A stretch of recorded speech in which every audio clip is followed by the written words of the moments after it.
Le procès le plus attendu, sans doute, de l'année, qui a débuté depuis le 23 novembre dernier à la Cour d'appel de Bamako, dans le cadre de la Cour d'assises spéciale sur les crimes économiques et financiers a atteint son épilogue le lundi dernier. Le principal accusé dans cette affaire, Bakary Togola et ses compagnons ont été finalement fixés sur leur sort. Après une semaine d'audience marathon dans les débats, la Cour a donné le verdict qui libère définitivement l'ex-patron de l'APCAM et ses compagnons. En effet, cette affaire de ristourne détournée reprochée à l'ancien président de l'Assemblée permanente des chambres d'agriculture du Mali, APCAM, et ses co-accusés portait sur 9 milliards de FCFA au détriment de la Confédération des coton-cutters. Lors des débats, les accusés ont nié catégoriquement les faits en dépit des arguments donnés par le ministère public dirigé par le jeune magistrat, non moins substitut au pôle économique et financier de Bamako, Diakary Diabakayoko.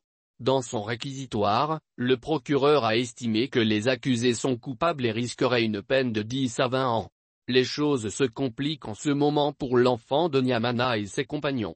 Il souligne par la suite que les pièces justificatives produites par les accusés ne sont pas fiables. Ainsi, le pôle d'avocats au nombre de 8 et piloté par M. Traoré, a démontré dans leur plaidoirie que le cadre de l'unification juridique de l'OHADA ne s'applique pas sur les coopératives.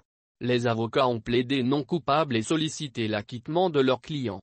La défense des accusés a aussi soutenu que, conformément aux lois propices à OHADA, il n'y a pas de détournement de fonds publics et en plus ces fonds sont pour la société. C'était au ministère public de choisir un expert comptable pour certifier les pièces justificatives. S'il ne l'a pas fait, donc il doit libérer nos clients, a martelé M. Fofana. Après cette longue plaidoirie de la défense en réplique aux difficultés soulevées par le ministère public, on sentait déjà l'acquittement des accusés. Après délibération sur la culpabilité ou l'innocence des accusés, la Cour dirigée par Alassane Abba a, dans sa sagacité, déclaré non coupables des faits les accuse et les a acquittés. Elle les a purement et simplement relaxés. L'annonce du verdict tant attendu par les sympathisants des accusés a donné lieu à des scènes de joie au sein de la Cour d'appel de Bamako.